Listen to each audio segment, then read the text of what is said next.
他曾建立过人类历史上第一个真正的世界帝国，他的宗教影响了后来三大一神教的世界观，他曾打败过强大的罗马帝国，他也是一个真正拥有5000年连续文明的古老国度。请注意，我用了真正2个字，但今天提到他，大多数人会直接联想到中东危机、宗教神棍、战争以及石油，他就是伊朗。其实我觉得伊朗的另一个名字更好听，波斯，浪漫、神秘，充满了原始野性的味道。在接下来我会依次介绍伊朗的前世今生，以及它的教士集团系统到底是个什么组织。下面请跟随我缓缓靠近这个神秘的国度。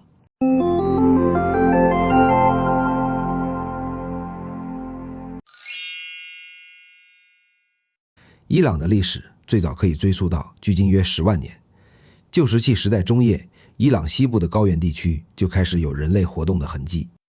公元前6000年左右，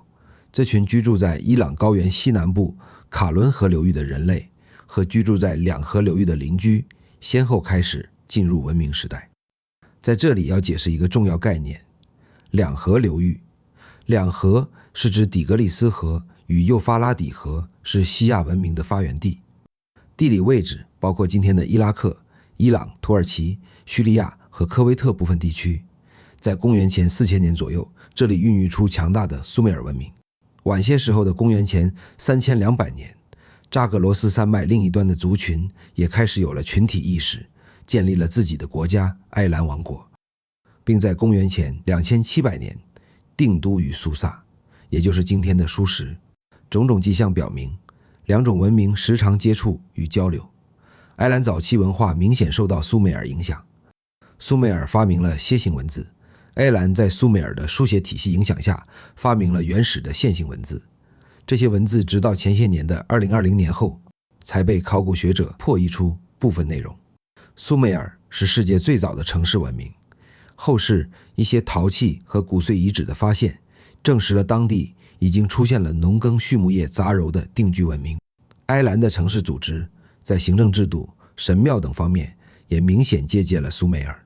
至今苏萨神庙遗址的结构也与苏美尔神庙非常类似。当然他们之间不仅仅是文化交流，也长期战争。苏美尔的城邦拉什格多次与埃兰作战，保存至现今的碑文中常提到击败埃兰军队。苏美尔人民后来被阿卡德帝国统一，建立者萨尔贡大帝组建了约5400人的常备军，这是世界上第一支职业军队。在此之前，军队多是忙时打仗，闲着回家做事的散兵游勇状态，因此这支部队的战斗力也异常强大，曾征服埃兰部分地区。公元前2150年左右，阿卡德帝国因饥荒发生了内乱。来自扎格罗斯山脉的另一个民族古提人趁虚入侵苏美尔，灭掉阿卡德帝国后，一个名叫乌尔纳姆的统治者在公元前2112年与苏美尔城市乌尔建立新的王朝，也就是乌尔第三王朝。乌尔第三王朝的国家制度在当时非常先进，国家分为多个行政省，每个省都有总督、税收官，他们甚至统一度量衡。这一步骤比中国的秦始皇提前了1800多年。好了，我们继续回到主角埃兰王国的故事线。埃兰王国的历史也分为古埃兰、中埃兰和新埃兰3个阶段，前后跨度将近2000年。200年后，公元前2500年，波斯人和米底人从中亚地区迁徙而至，波斯人生活在今天的波斯湾附近而得名，米底人生活在里海以南的地区，还有一群东北游牧族群帕麦人，他们与埃兰王国的原住民共同生活在伊朗高原。前面提到，由于埃兰古国与苏美尔文明经常接触，他们的文明已经先行一步，从部落形态过渡到国家城邦形态。不但与同为文明古国之一的古印度有了贸易往来，也建立了自己的军队。公元前2006年，前面提到的乌尔第三王朝进入最后一位国王伊比辛统治时期，国力开始衰弱。古埃兰的金达图国王和另一个叫阿摩利人的部落攻入了两河，灭了乌尔第三王朝，苏美尔文明的政治中心由此结束。埃兰王国撤走后，阿摩利人占领了这片地区，并建立城邦。从公元前1894年开始，逐渐蚕食周边地区，直至第6位国王汉谟拉比阿摩利人终于完成了一件伟大的事情，统一了两河流域，并建立强大的两河流域大帝国古巴比伦王国。约公元前1754年制定著名的汉谟拉比法典，被视为世界上最早保存最完整的法典之一，以两河流域使用的楔形文字刻写在黑色玄武岩上，是古代法治文明的重要象征。如今保留在法国巴黎的卢浮宫。汉谟拉比死后，古巴比伦王国开始走下坡路。公元前1595年，北方民族赫梯人的国王穆尔西里一世突然远征巴比伦，攻陷城市，导致古巴比伦王国灭亡。随后两河流域进入加喜特王朝。好了，咱们再次回到主角埃兰王国的故事线上。没办法，中东地区自古就乱成一锅粥，但咱们既然要讲述一个完整的故事，就要把这条线上的每个角色都交代清楚。此时的埃兰王国已经进入中埃兰时期，也是埃兰的鼎盛时期。国王舒特鲁克·纳洪特登上王位后，前面讲到的加喜特王朝已经开始衰落。公元前1158年，舒特鲁克·纳洪特入侵加喜特王朝，把古巴比伦王国留下的家底几乎洗劫一空。在大量的艺术品、碑刻和神像中，那块著名的汉谟拉比法典石碑也被运回埃兰首都苏萨。此后，埃兰王国称霸伊朗高原400多年，仍然处于部落形态的波斯人和米底人在这个强大的帝国邻侧连大气都不敢喘，一直处于猥琐发育之中，并在不久之后开始逐渐闪亮登场。当然，现在还没有他们的份儿。此时能与埃兰扳一扳手腕的，只有两河流域北方的亚述人。亚述本是城市级国家，民族属于散米特人，文化上继承阿卡德帝国与古巴比伦的传统。在公元前14世纪中叶，他们摆脱了外部控制，进入扩张阶段。早期亚述的乌巴利特一世使这个国家独立并开始军事化发展。中期亚述帝国国王提格拉特帕拉萨尔一世则继续扩张。史料记载他征服了44个国家和地区，其中包含今天的叙利亚。之后有过一段衰落时期，主要源于埃兰王国经常挑拨古巴比伦攻打亚述，两家也至此结下了梁子。时间来到公元前9世纪，新亚述帝国出现。经过阿舒尔纳希尔帕二世和沙尔马纳塞尔三世两代君主的努力，亚述建立职业军队，大规模制造工程武器，并普及了铁器。亚述逐渐成为西亚地区最强的军事国家。到公元前8世纪，提格拉特帕拉沙尔三世统治时期，亚述已经成为埃兰王国的主要对手。上百年间，双方断断续续互相攻伐，终于在公元前653年，双方主力在乌来河展开决战。亚述一举击败埃兰王国，将埃兰国王图曼斩首。亚述遗存的浮雕画中还展示了这一场景，几千年后的今天看来仍然触目惊心。埃兰王国自此走向衰落，残存的势力为争权不断发生内战。公元前647年，亚述的巴尼拔发动最终战争，攻陷埃兰首都苏萨，几乎将埃兰夷为平地。埃兰王国也就此彻底灭亡。最早提到的那些米底人和波斯人，埃兰王国强大时没沾什么光，埃兰王国灭亡了却跟着倒霉，被迫接受亚述帝国的统治。但亚述帝国作为军事化国家，像极了中国元朝的治理模式，对待占领区的异族十分残暴，引起了米底人的激烈反抗。米底各部落在抵御亚述人的过程中逐渐联合，在公元前678年，他们建立米底王国，推举威信最高的部落首领戴奥凯斯为国王，以对抗亚述人。亚述人的国王亚述巴尼拔死后发生内乱，再加上长期战争国力透支，逐渐失去抵抗外敌联盟的能力。公元前612年，被米底王国和加勒底人首领那伯帕拉萨尔组成的联军攻破首都尼尼微，自此灭亡。那伯帕拉萨尔在埃兰王国的首都苏萨建立新巴比伦王国。他死后继位的尼布甲尼撒二世经由击败埃及军，控制了叙利亚、巴勒斯坦及腓尼基。帝国疆域自波斯湾延展到地中海，而米底王国则占领了伊朗高原。接下来的几十年里，彼此各忙各的扩张地盘，米底跟吕底亚王国打仗，新巴比伦则攻陷了耶路撒冷，并发出了著名的巴比伦之囚事件。巴比伦之囚事件对犹太宗教来说可称思想的分水岭。由于事件曲折漫长，为了不跑题，有机会可以单独出一期来详述。我们在这里只需知道这个时期新巴比伦做了些什么就可以了。那边米底和吕底亚王国打了很久，谁也占不到便宜，双方都萌生了罢兵言和的想法。吕底亚国王把公主嫁给米底国王库阿克萨斯，结成亲家，生下了米底最后一位国王阿斯提阿格斯。这是米底和新巴比伦近几十年来的发展情况。讲到这里，他们的另一位沉寂很久的邻居波斯人就要开始粉墨登场了。其实这段时间波斯人也没闲着，一直在忙着内战争权。一个叫居鲁士的部落首领取得最终胜利，完成了对波斯各部落的统一。上面提到了米底最后一个国王阿斯提阿格斯上位后，居鲁士的儿子冈比西斯一世也继位成为波斯人的首领。米底的阿斯提阿格斯犯了一个历史性的错误，就是把女儿嫁给了波斯的冈比西斯一世。为什么说是历史性错误呢？我们看后面事态的发展。因为当时的米底比波斯强大，所以波斯人一直处于低人一等的地位。阿斯提阿格斯的女儿嫁给冈比西斯一世后，生下个男孩，取名居鲁士二世。阿斯提阿格斯并不喜欢这个外孙，有一次梦到这个外孙将来会夺取他的王国，居然动了杀掉这个外孙的心思。后来在祭司的阻止下才打消了念头，不过仍然心存忌惮，让这个外孙与二等公民波斯人一起生活劳作。居鲁士二世很不甘心，也对这个无情的外公恨之入骨。但他有着皇家血亲的关系，在与底层人的接触中，大家自然比较给面子。再加上他为人处事很好，逐渐成了波斯人的首领。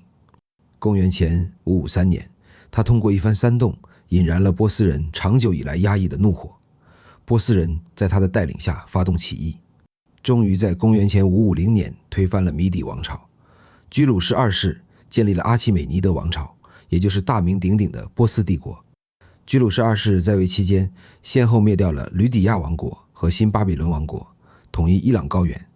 疆域从印度河直到地中海。他豪迈地大呼：“我居鲁士乃世界之王”的同时，为人也比较宽容。公元前539年，他占领巴比伦后，做了一件意义重大的事情，就是允许被巴比伦强制迁走的犹太人回到耶路撒冷重建圣殿。他也因此在圣经中被尊为上帝的工具，是唯一获此称号的外邦君王。公元前530年，70岁的居鲁士大帝在东征亚玛萨格泰人时阵亡，葬于帕萨尔加德。他的简朴陵墓至今仍是世界文化遗产，连后来征服波斯的亚历山大大帝都前往致敬并修缮墓穴。在被他征服的诸多王国及小亚细亚诸邦中，以米底人为主体的雅利安人称呼自己的国土为伊朗沙赫尔，意思是雅利安人的家园，这也是伊朗名称的由来。在伊朗，他被尊称为伊朗国父，是国家统一与仁政的象征。居鲁士大帝死后，他的儿子冈比西斯二世上台，继续父亲未完成的事业。公元前525年攻占埃及，波斯帝国扩展到非洲。但冈比西斯二世也是有名的暴君，他在进军埃及前，为了防止家里有人篡位，竟直接杀死了自己的弟弟巴尔迪亚。这一冷血举动为他招来灭顶之灾。因为此事知道的人很少，一个叫高莫达的祭司在他远征埃及时在家里造反，自称自己就是巴尔迪亚，反对哥哥的暴政。老百姓也没见过巴尔迪亚本人，都信以为真。再加上常年劳民伤财的战争民愤很大，都纷纷拥立这个赝品的起义。这个高莫达还真就坐上了王位。远在埃及的冈比西斯二世听闻家里后院着火，赶紧往回赶，途中突然死亡，死因至今众说纷纭，意外受伤、暗杀或自杀都有。多数人认为他众叛亲离，自杀的可能性更大一些。高莫达篡位后，在王座上还没坐热乎，贵族集团就开始怀疑他是冒名顶替。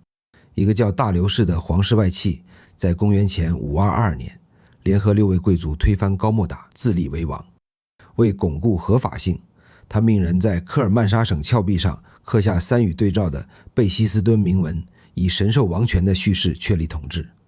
不过这件事也成了千古之谜。后世有学者认为，其实高莫达这个人根本不存在，从头到尾造反者和被推翻都是巴尔迪亚本人。所谓冈比西斯杀地，纯粹是大流士一世为了证明自己的合法性编造的故事。只不过如此一来，王权从居鲁士家族转到了大流士家族。大流士一世上台后，攻占了印度河平原，击败了马其顿王国，波斯帝国达到鼎盛，成为世界上第一个地跨亚非欧3大洲的庞大帝国。其疆土东起印度河流域，西至巴尔干半岛，北起亚美尼亚，南至埃塞俄比亚，统治着70个民族，5000万人口，疆域面积近700万平方公里。波斯帝国是人类历史上第一个世界性的大国。在此期间，波斯内部叛乱一直不断，大流士在1年的时间里先后镇压了9次起义，可见当时的局势多么混乱。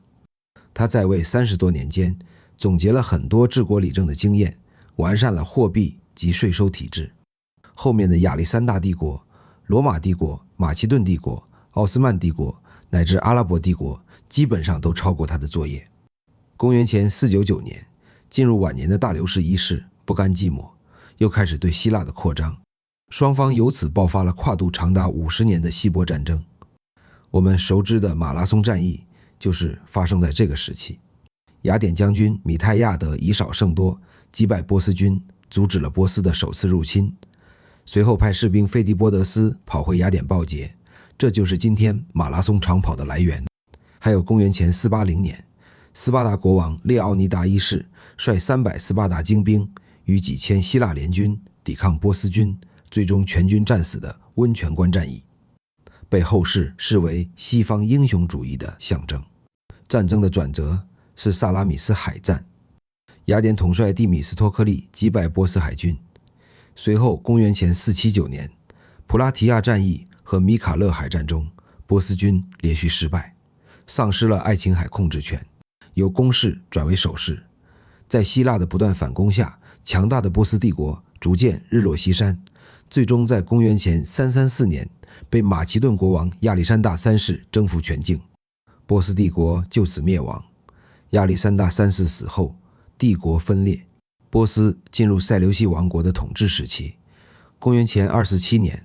波斯的帕尔尼部族打败塞琉西王国，建立阿萨西斯王朝，被中国的史记中称为安息国。在安息王朝时期，中国汉朝通过丝绸之路与伊朗建立了联系，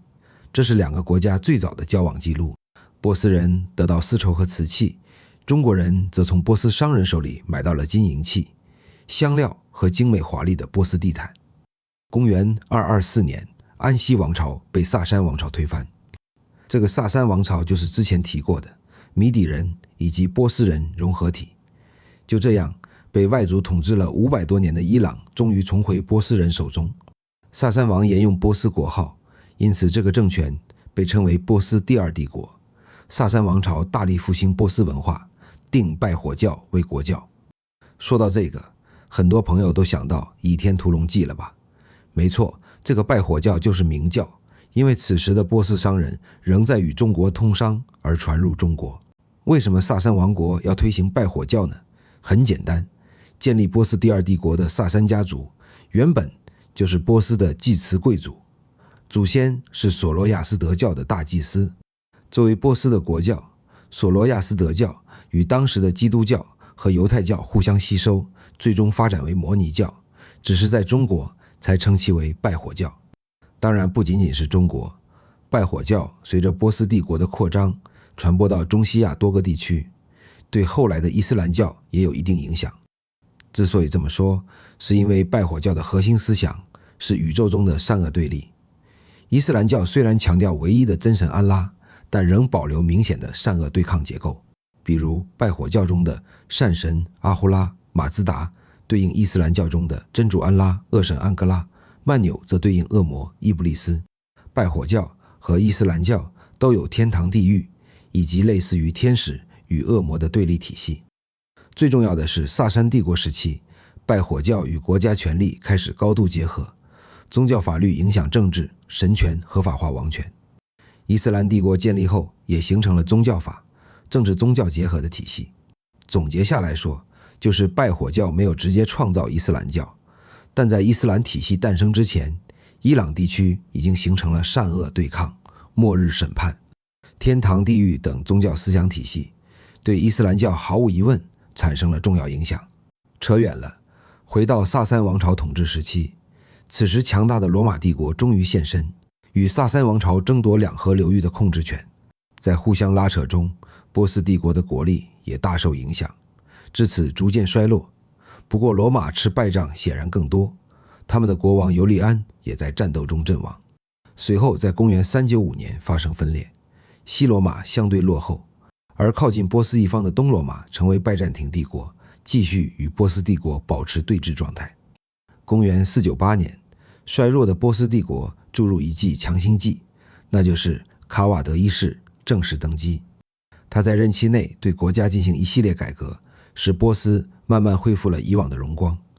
他的儿子库斯老一世也与他一样注重经济文化发展。但俗话说得好，富不过三代。库斯老一世去世后，公元589年，他继任的儿子被孙子推翻，他的孙子库斯老二世登上王位。库斯老二世的确是个狠人，推翻自己的父亲后，以残酷的方式把父亲折磨致死，由此遭到大臣的不满和反叛。库斯老二世见势不对，带领残兵败将逃到老对头拜占庭王国请求庇护。拜占庭帮他平定叛乱后，他不但马上跟拜占庭翻脸，甚至还趁拜占庭内乱夺取了大片土地。拜占庭皇帝背水一战，以基督教圣战的名义对波斯发起反攻，最终在公元627年将波斯彻底打败。自此开始，波斯王朝已逐渐走向末路。库斯老二世的儿子效仿他爹，把父亲杀死，登基为王。此时蛰伏已久的阿拉伯人在先知穆罕默德带领下崭露头角，把手伸向苟延残喘波斯帝国。经过10余年的战斗，波斯帝国的军队基本被阿拉伯人全部消灭。波斯帝国的末代国王伊四夷三世在阿拉伯人的追赶下不断向东逃亡，试图寻求突厥或中国的救援。当时的中国正是唐太宗李世民时期，李世民收留了他的儿子和孙子，但没有答应进一步的帮助，同时表示他不应该留在此地，以免为大唐引来祸端。伊四夷三世无奈只得继续逃亡生活。公元651年，他逃到梅尔夫，也就是今天的土库曼斯坦附近，被一名磨坊主见财起意杀死。伊四夷三世的死亡也宣告了延续1200多年的波斯帝国正式灭亡。伊朗从此进入阿拉伯帝国统治时期，成为阿拉伯帝国的一个行省。伊斯兰教也取代原有的拜火教，成为伊朗的主要信仰。但是顽强的波斯文明并没有完全消失，而是与伊斯兰教相互融会贯通，形成了波斯化的伊斯兰文明。简单的说，就是宗教是伊斯兰，但文化与政治体系大量继承了波斯传统。例如波斯文字和官僚制度就被阿拉伯帝国很好的学习并继承了下来。后世很多历史学家认为，伊斯兰世界的宗教是阿拉伯的，但文明结构，比如政治制度和文化，仍然是波斯的。伊四夷三世死后，他留在中国的儿子和孙子并没有因此沉寂，而是时刻想着复国。公元661年，已是唐高宗李治时期，大唐的扩张达到顶峰，东打高句丽，西边平定西突厥。面对伊四夷三世的儿子卑路斯的求助，李治并没有像父亲一样一口回绝，而是设立波斯都督护府，任命卑路斯担任都督。李治的算盘打得很响，因为这样一来，就在法理上把萨珊的流亡势力纳入大唐的行政体系，唐朝的版图自然也向西延伸，横跨中亚，直抵西亚边缘，一下子多了上百万平方公里的土地。然而复国谈何容易，此时的阿拉伯帝国在西亚的统治已经相当稳固，卑路斯那点实力根本不可能撬动这个局面。卑路斯度过一段郁闷的岁月后，最终在长安去世，复国的担子又转移到他的儿子尼涅师身上。尼涅斯也与父亲一样，几次战斗均被阿拉伯帝国打败，而且阿拉伯帝国在追击他的过程中，顺便占据了中亚地区，领土和唐朝国境线形成接壤，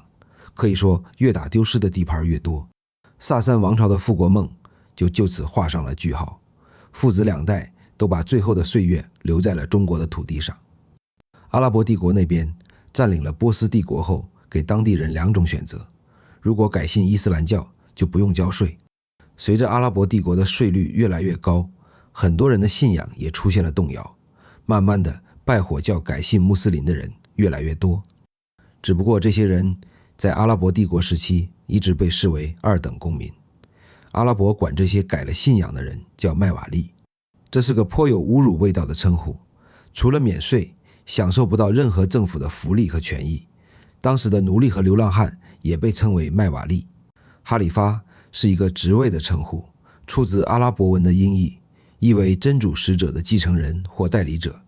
他们是伊斯兰教的领袖，也是穆罕默德的继承人。阿拉伯帝国最初的4个继任者被史学界称为4大哈里发。这几位哈里发执政结束后，前叙利亚总督穆阿维叶在阿拉伯帝国的基础上创建了倭玛亚王朝。穆阿维叶上位后，反对派力量伊斯兰什叶派同时兴起。什叶派只承认阿里及其直系后裔为穆罕默德合法继承人，不承认倭玛亚王朝的正统性。更指穆阿维叶毒死了本应继任哈里发的哈桑，提出让先知阿里的次子侯赛因继任哈里发。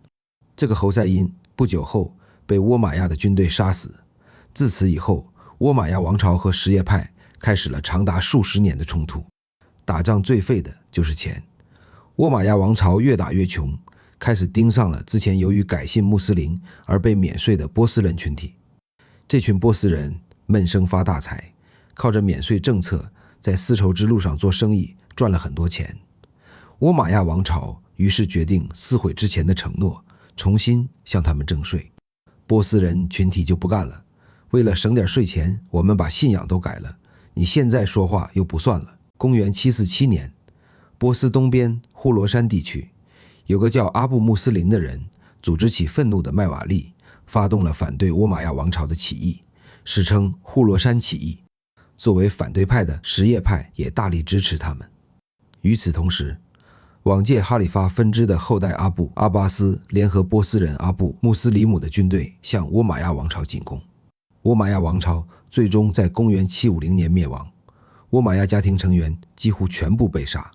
阿布阿巴斯也由此得到一个外号萨法赫，也就是屠夫的意思。他也没有完全杀尽，有一名幸存者阿卜杜勒拉赫曼侥幸逃脱到西班牙附近，建立了后倭玛亚王朝，后来成为欧洲最重要的伊斯兰教政权。灭掉倭玛亚后，屠夫阿布阿巴斯建立了阿巴斯王朝，哈里发终于从掌最高权力。第2年就与接壤的中国唐朝爆发了达罗斯之战，打败唐朝的同时俘虏了大批工匠，中国的造纸技术也自此被这些工匠带到了阿拉伯地区。那边的波斯人则因为帮助阿布阿巴斯消灭倭玛亚王朝和打败唐朝军颇受重用。阿巴斯王朝的高官和重要部门基本被波斯人所掌控管理。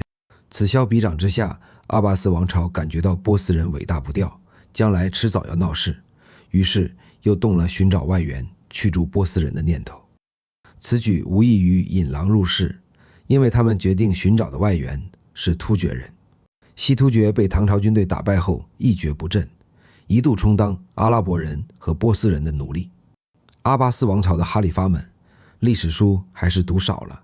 只看到眼下突厥人的低眉顺眼，忘记了他们以往的桀骜不驯。突厥人手里有了兵权，瞬即完成了从奴隶到主人的转变。阿巴斯王朝后来的几届哈里发基本都成了突厥人傀儡。时机成熟后，突厥人在伊朗地区建立了新的突厥国家萨法尔王朝。此后逐步消灭了阿巴斯王朝的残余势力，在公元1002年建立了完全突厥化的加瑟尼王朝。此时整个中西亚地区有多个突厥化诸侯，他们的领袖自称苏丹而不是国王。表面上是说我只是管理者，真正的君主还是哈里发，实际上是挟天子以令诸侯。此时的伊朗开始正式进入突厥化时代，众多的突厥势力中，以塞尔柱人的实力最为强横。他们在公元1037年建立了自己的王朝，四处征伐，1040年征服波斯全境，1055年进入巴格达，1072年击败拜占庭，四面树敌之后，就开始走下坡路。在中国东北被女真打败的契丹改名西辽，联合叛军花剌子模一起击溃了塞尔柱王朝，建立了花剌子模王国。而后两家由于利益问题不欢而散，花剌子模彻底占领了波斯地区。面对前所未有的广大疆域，自我膨胀的花剌子模苏丹摩诃末此时基本处于目中无人的状态。1215年，蒙古人来花剌子模的地盘做生意，他们不但抢货还杀人，成吉思汗派使者来讨说法，也被他羞辱一番赶走，就此引燃了蒙古人的怒火。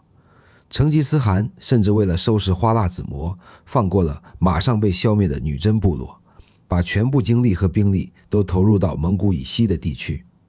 1218年，蒙古军队先是灭了西辽，第二年开始亲征花剌子模。金庸先生的《射雕英雄传》中，是郭靖用计从天而降，率先攻破了闭门不出的花剌子模。事实上，强大的蒙古军队在打花剌子模时，基本没费太大的力气。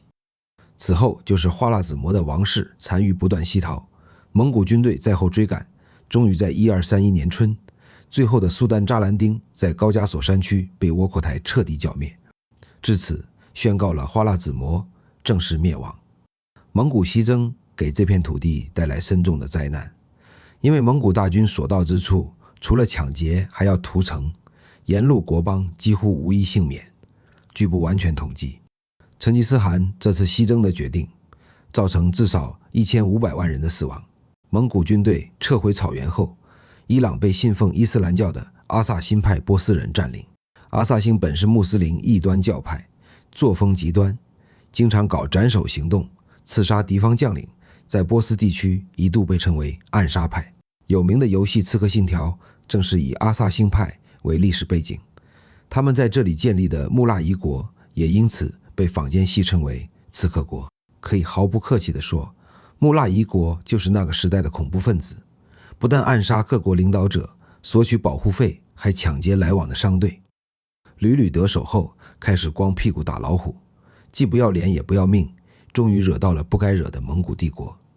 此时成吉思汗的孙子蒙哥在位，穆腊伊国送去勒索消息后，蒙哥完全没把这群跳梁小丑放在眼里。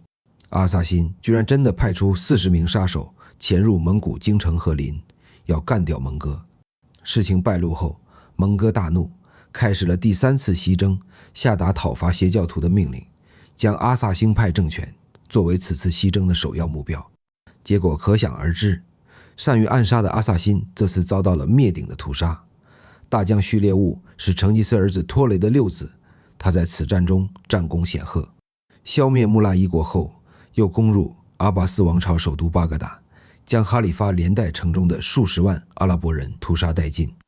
自此也宣告历时600多年的阿拉伯帝国正式灭亡。与此同时，蒙哥在攻打河川钓鱼城时阵亡，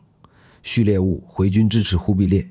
忽必烈称汗后为了奖赏序列兀，将整个波斯地区分封给了他。序列兀建立伊尔汗国，伊朗由此进入蒙古帝国时代。伊尔汗国背靠蒙古，他的国运自然也与蒙古在中原所建的元朝息息相关。14世纪，随着元朝的日落西山，伊尔汗国也逐渐走向衰退。于是他们又走了阿拔斯王朝的老路，还是想找突厥人当外援，结果也不出所料。不久后，被突厥人帖木儿喧宾夺主。1370年，帖木儿帝国建立。帖木儿想成为第2个成吉思汗，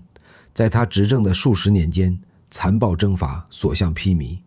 据不完全统计，有近1700万人死于他率领的铁蹄之下。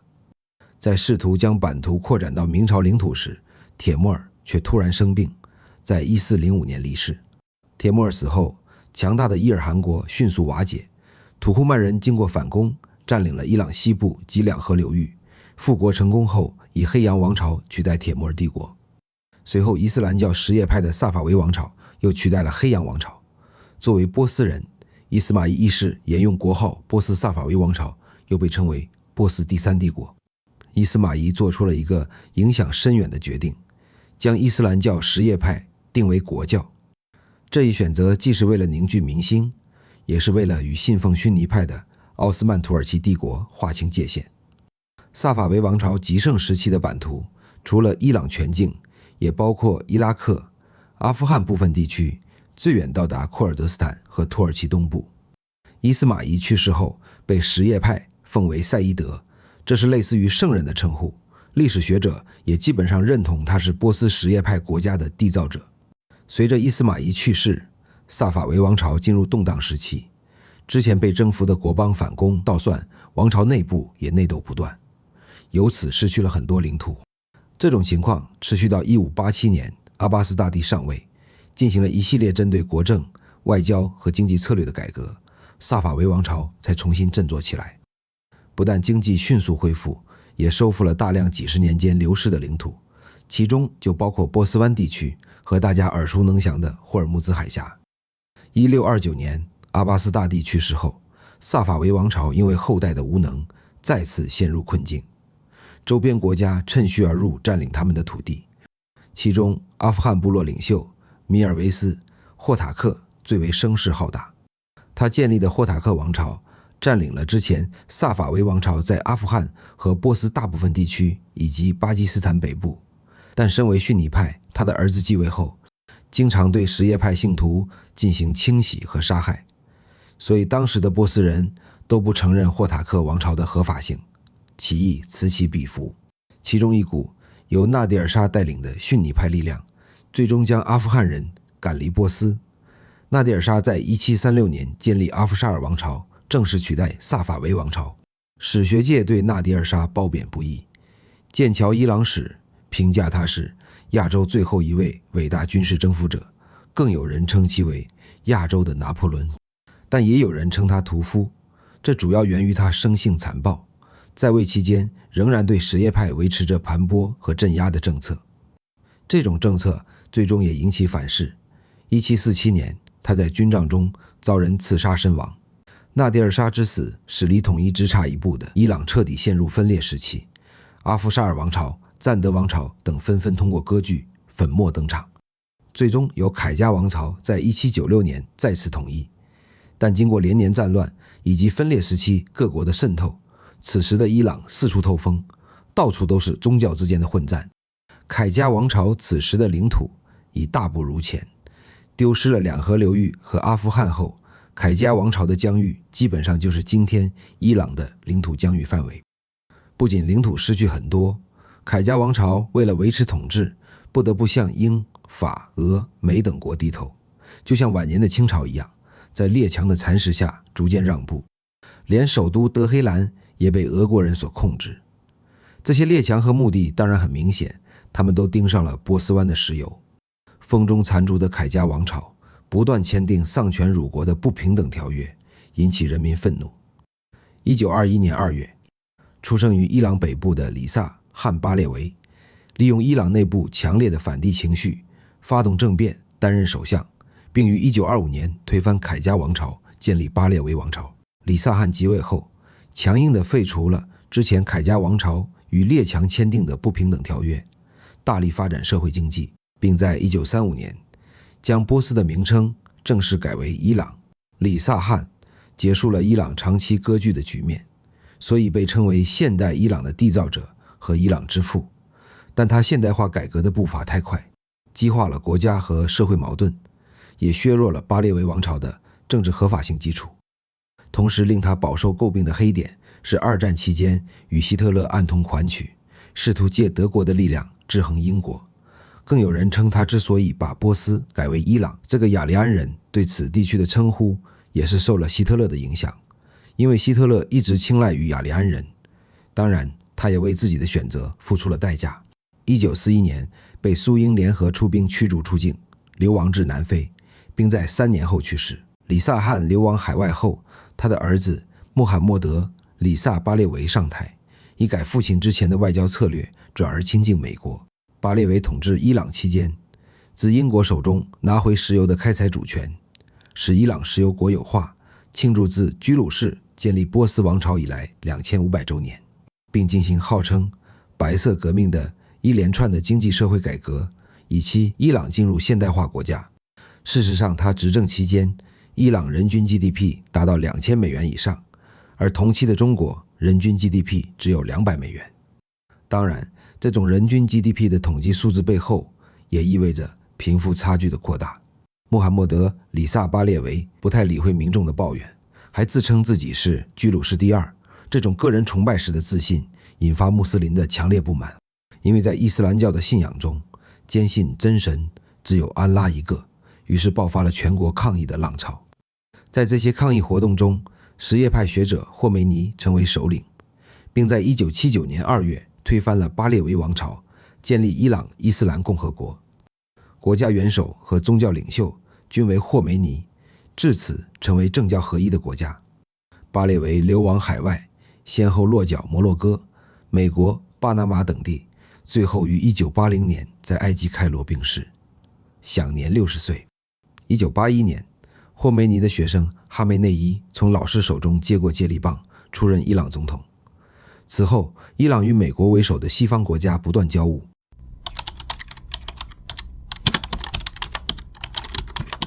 我们快速了解了伊朗历史，再来说说它的教士集团系统。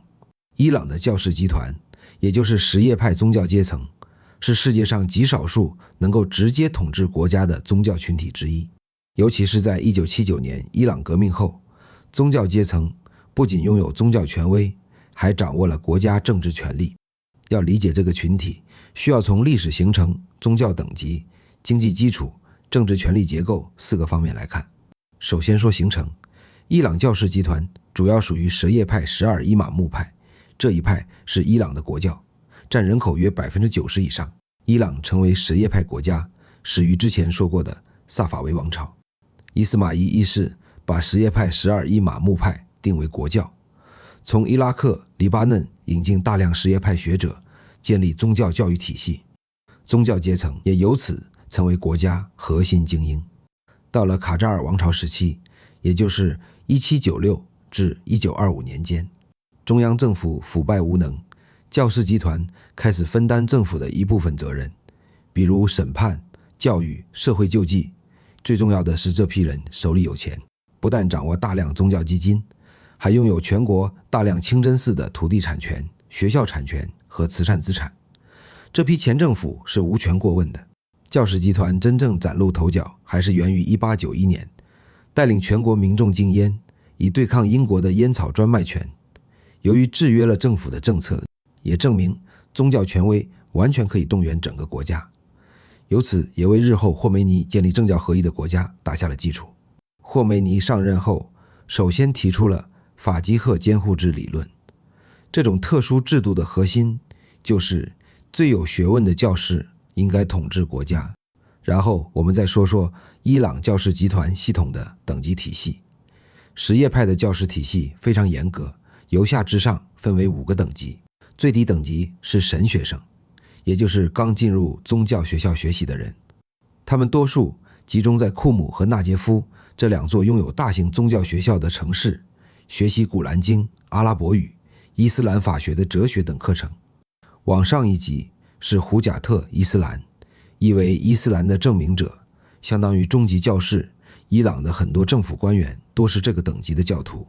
再上是阿亚图拉，意为真主的迹象。